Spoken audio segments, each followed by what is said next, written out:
Hey, Shalom. That means peace. What's up, Facebook, and everybody else who watches this?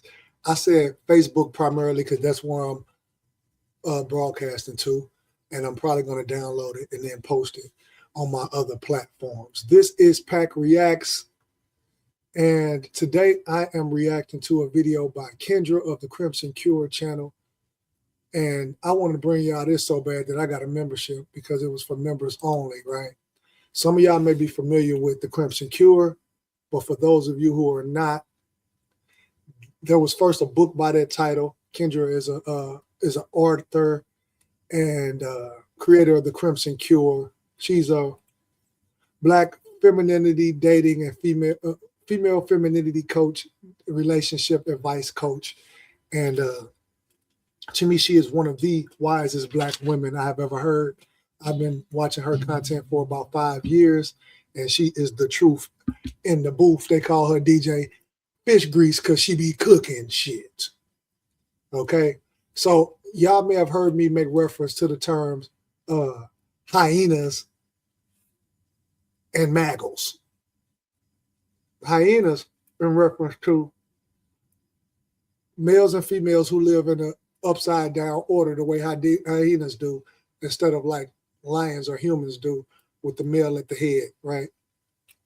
In the hyena clan, the males have no power. They have no rank. They are deleted indiscriminately. They have to hunt and don't always get to eat. The women totally dominate them, and they're larger than them. Now, the reason why we refer to some people as hyenas is because some people actually live like that. The women are larger than the men consistently. The women are the dominant ones in the household consistently. The men are devalued and discarded at will consistently. And those men are referred to as maggles or male hyenas, right? So there's always been a thin line on what is a maggle and what is a real man, because maggles gonna always argue, you know what I'm saying, that they not simping. But right here, Kendra, who coined the phrase for me, is going to go into what is the difference between a lion and a male hyena. What is the difference? What is she talking about?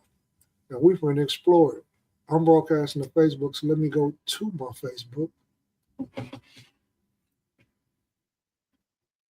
Let me go to my Facebook and watch this.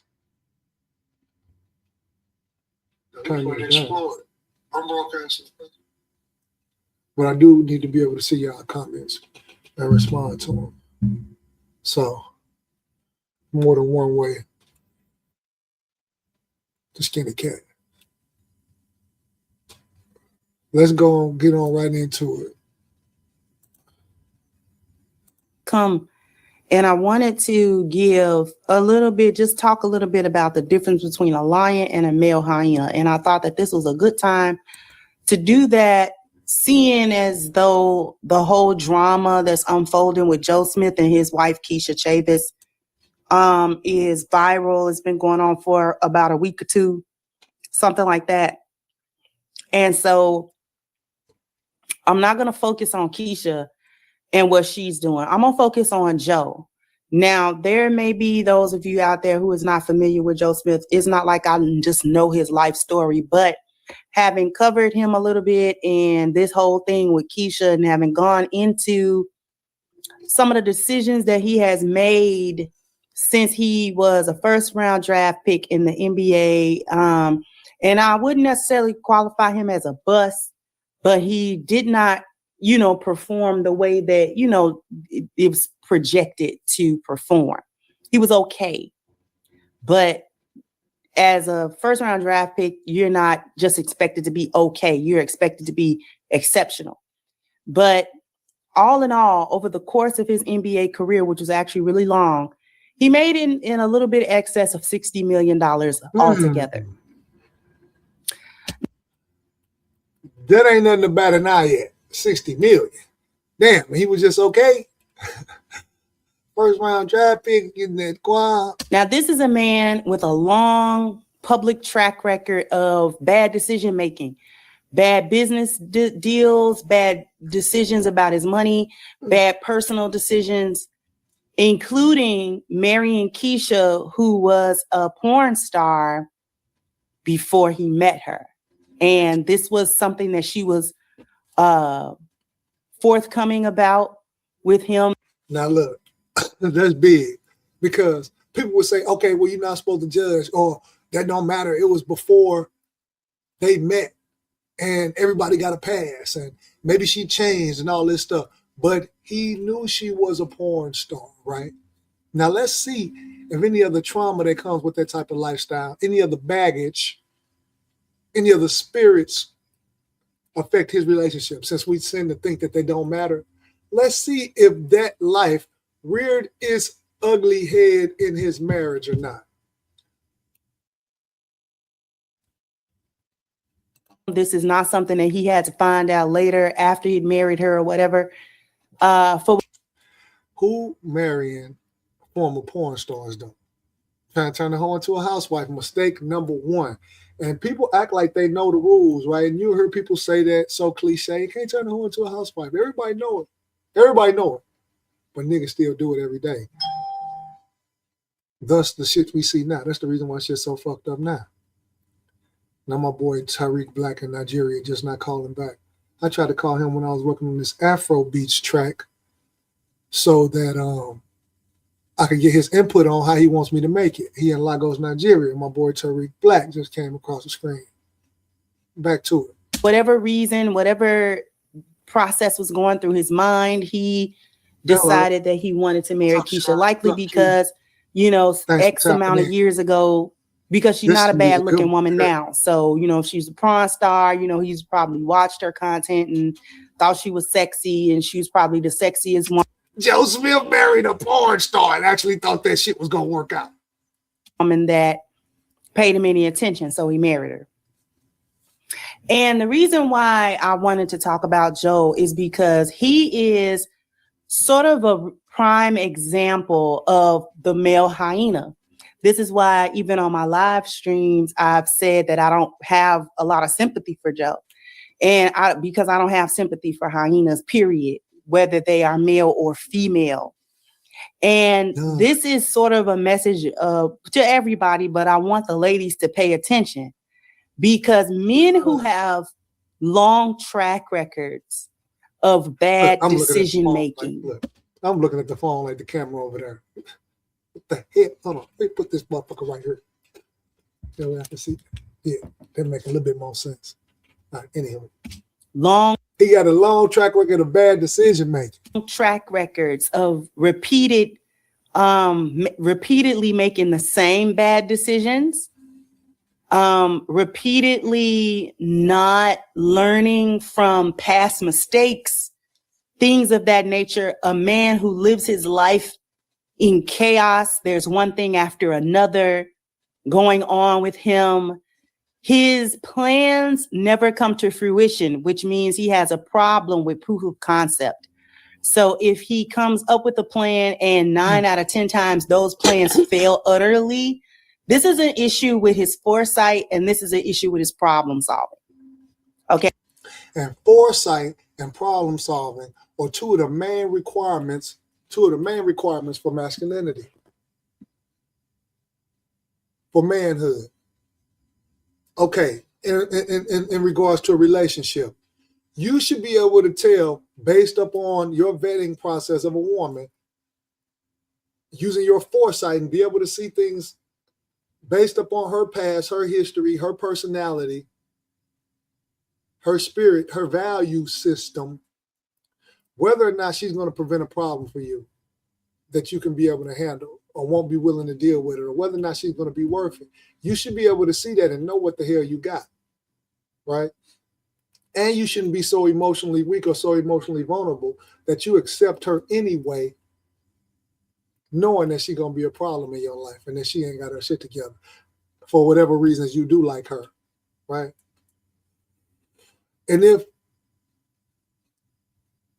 she's somebody who you say, okay, I want to deal with no strings attached, or it's just going to be on this level, you got to keep it at that level. You can't be falling in love with her, right? But these the type of dudes that'll be long suffering with a thought, with a whore, with a girl who ain't never had no good relationship history, never been virtuous or none of that, and they'll keep going through shit with her, just constantly getting hurt, just constantly getting their heart broke. She done stepped out on them. She done had kids on them. She done put them out. They've been best around for this many years, and she been disrespecting them and talking crazy to them and being rebellious the whole time. Ain't never submitted to him. But he too weak to leave her or get rid of her for whatever reason. I got kids by her. Who the fuck has kids by women like that? Irresponsible men who don't value where they leave their seed. You being irresponsible. Okay, you slipped up or whatever. It was a regret. You learned from it. Yeah, that happens. But how many times? First time's a mistake. Second time's a choice. Okay. And the reason why this is important for a lioness is to avoid such men. Now, this doesn't mean that these men are bad men. They don't have to be bad human beings. But what I'm saying is they're not good leaders, right? That because a good leader has his own life in order. That's the first thing. Before he can put order to anybody else's life or situation, before he can even be asked to apply orders to someone else, he has to be capable of doing so for himself. So be he a rich man, an average man, even a poor man. I'm glad she said that, because I thought I was going to have to give the disclaimer, because a lot of people immediately go to finances. Do he got his stuff in order? How much money he got? You can still be a mango. It doesn't matter, right? Because a wealthy man doesn't necessarily mean that he makes a lot of good decisions, especially in the cases of athletes and entertainers. These are people that are getting W-2s and paychecks like everybody else. It's just that their paycheck is more than most people, right? And this was actually one of the reasons why Kevin Samuels did not qualify entertainers and athletes in the high value man category. And the reason why is because these people have a talent, but it's a different skill set to be hired by somebody because you have a talent and they're going to pay you a lot for it, or having to, as they say, get it out of the mud, because there are different lessons that you have to learn when you are self-made. Okay. So a man who is like a self-made millionaire, or a man who has made wealth for himself or whatever, without being an entertainer or an athlete, there are certain skills and lessons that he had to learn in order to make himself successful in his profession or whatever, right? But even men who are not millionaires, because a lot of us aren't necessarily going to run into millionaires.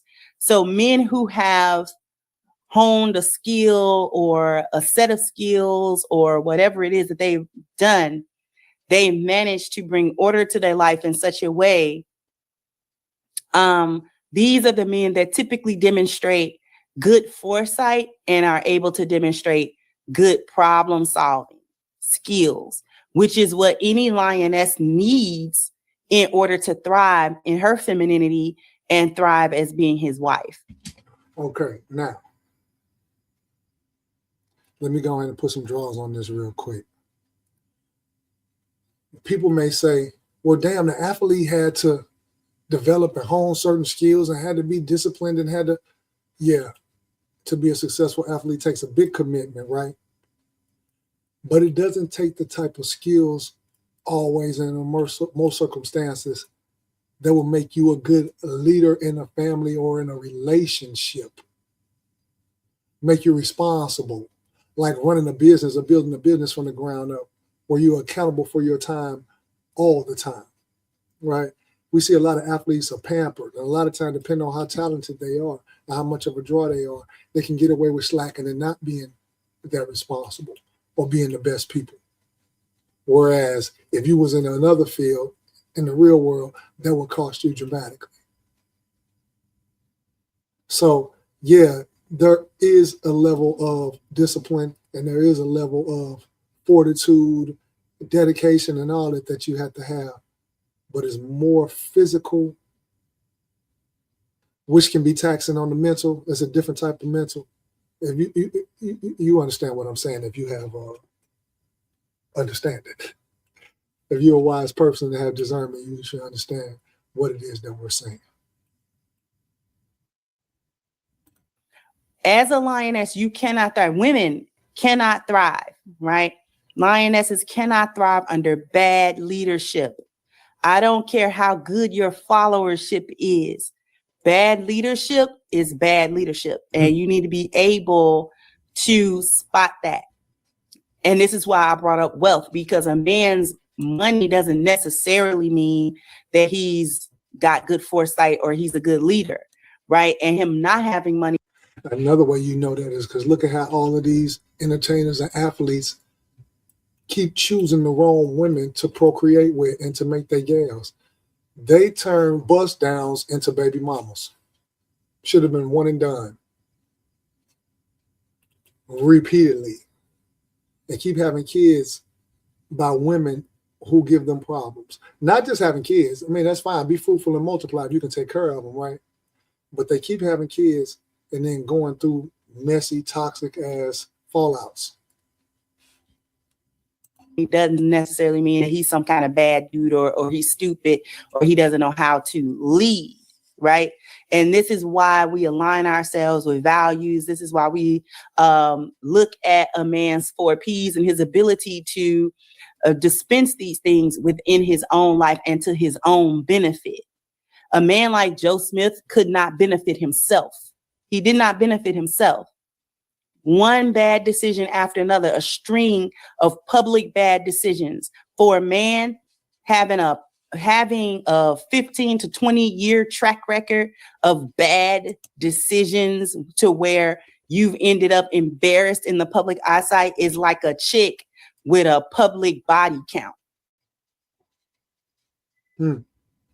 Okay? A dude with a public track record of bad decisions, chaos, one thing after another. He can't figure it out. That's the same thing as a female with a public body count. And she gets labeled a whore after a while, i.e. Lori Harvey, right? She gets labeled a whore after a while. It's like, okay, this is a pass around. She's for the streets because she's had too many public relationships. She's having sex with these guys. How many has it been now? You know what I mean? So she gets a label. She gets a certain label. And that label disqualifies her really from any man that has any sense taking her seriously. Same thing with men with track records of them not being able to learn, not being able to put order to their own life, not being able to come out of chaos themselves. Can't take them seriously. Cannot take this dude seriously. He hit his head on every stone. Okay. He jammed his toe on every rock. So if he's stumbling and fumbling around like he's in the dark, what he gonna do in terms of leadership? Because his first leadership is for him. Blind leading the blind. His first leadership is for him. His 4 Ps are to be dispensed to himself first. His own provision, his own problem solving for his own life, his own protection for himself, his own procreation, i.e. his affection and his love and his care for himself. Did y'all catch the 4 Ps? Right? Let's not glance over there because I talk about the 4 Ps that a man is responsible for at all times. Protection. Providing provision, protection, problem solving, and procreation. Sometimes, a lot of times when we got the protection and the providing part now, the problem solving just seems to slip out of our grasp. Oh, niggas good at procreating though. But she just pointed out that procreation is a part of it even when you're not involved with a female. How you nurture and take care of yourself. Your what they call emotional intelligence. Why? Because you can be treating yourself bad, taking yourself through these constant experiences, torturing yourself, toxic to yourself. trying self-destruction. This is who you don't want. You do not want. This is the difference between a lion and a male hyena. Lions learn from their own mistakes. If they make a mistake, they're not going to make that same mistake 10 times. No, they're just not going to do it. At some point, the foresight got to work. At some point, the foresight got to be foresighting. Like, you can't just keep on stumbling around. At some point, a lion is going to say, you know what? No, I'm not going to keep having these same problems. We're going to figure this out, because this ain't nothing but causing me trouble all over the place. And because lions do not do coping mechanisms and allow problems to exist and just find ways to cope with them, but don't get rid of them. We try and eventually usually succeed in eliminating problems, right? So we only have a few at a time. We're going to always be throwing problems in this world, right? But the whole thing is not to let them accumulate and to overcome them, to overcome obstacles, not let them be roadblocks. I'm not going to live my life like this. I'm not going to live my life in a constant state of chaos and dysfunction. I'm not doing that. At some point, it's like, you know what? No, we're going to fix this once and for all. And I don't care who don't like how I fix it, but it's going to get fixed, I guess. I had to come to that point, some later than others, right? And then sometimes we backslide, right? Especially being so-called black men in America. We got to unlearn everything we learned wrong in our 30s. When we get in our 30s, we got to unlearn all that bull crap we learned wrong up until then, in most cases. And then even once we unlearn it and we figure it out, by the time we in our mid-30s, early 30s, we so marginalized that it take us another 10 years to do it right and to practice those habits that we just learned, those new habits, and to undo the old ones. I'm speaking in general, right? And I'm not necessarily speaking for myself, but in some cases, yeah, it does apply to me. But I've been pretty blessed to have a good support system and mentors. I guarantee you that. I guarantee if I made a mistake, we're not going to repeat it. I guarantee if I went into a business deal and I lost some money, I'm going to sit back and figure out, why did I lose money? Why didn't that deal work? Was it them or was it me? Did I not do my due diligence? Did I just not know enough about what it was that I was getting into? And is that why I got took, or did I get took? Or was it just a, you know what I'm saying? Was it just a risk I took? What was it? I guarantee you, a man of order, a lion, he not going to make, like I said, he's not going to make the same mistake 10 times in a row. He's just not about to do that. Whatever he has done in his young life to create some chaos or to be part of some chaos or some foolishness, he going to figure that out. By the time he's an older man, he ain't dealing with them same problems. At least give me a new batch of problems. We ain't about to deal with no same problems for no 15, 20 years. That's what we not going to do. Huh. Give me, like I said, give me a different set of problems. It's always going to be some problem to solve, but at least. Didn't I just say that? See, and I ain't watched this video ahead of time because I just got the membership when I saw it posted right before I went live. Please give me a different problem. Don't be having me in here with this same problem for 20 years. We're not doing that.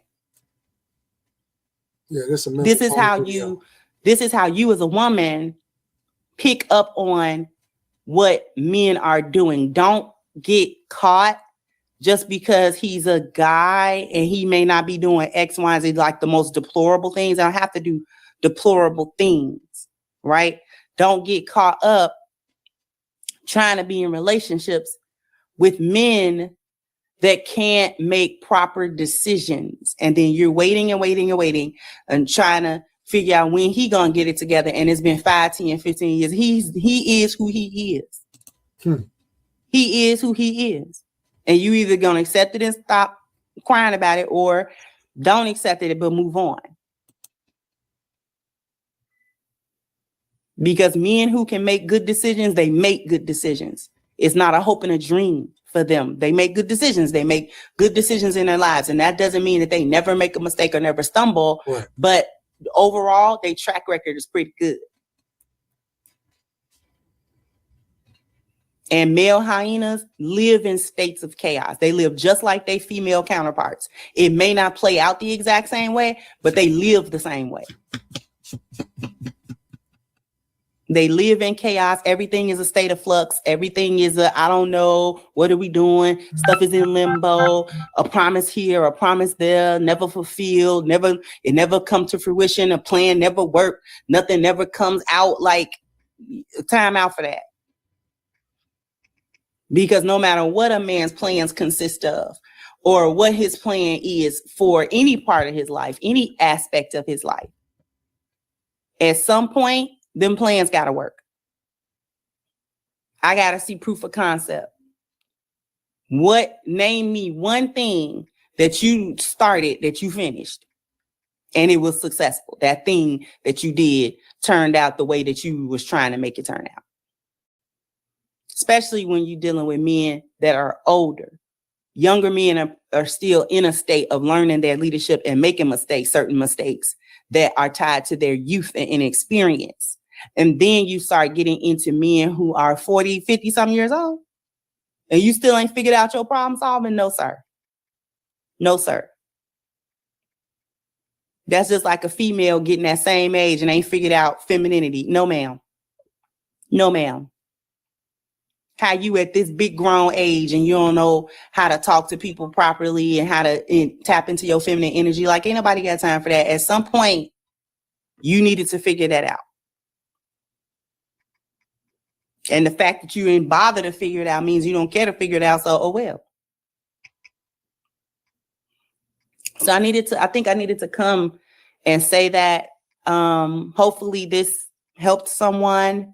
So I'm going to go ahead and wrap this up and I will catch you guys on the next one. Bye-bye, Crimsonites. All right, same here. I'm finna go ahead and wrap this up too. Tell me what y'all think. Drop a comment, share it, get other people to leave a comment, get some insight. Is she on point? Am I on point? Right? What do you agree with? What do you not agree with? Like, share, subscribe. It's been real. Pack Lawton. This is Pack Reacts. All praise to the Most High.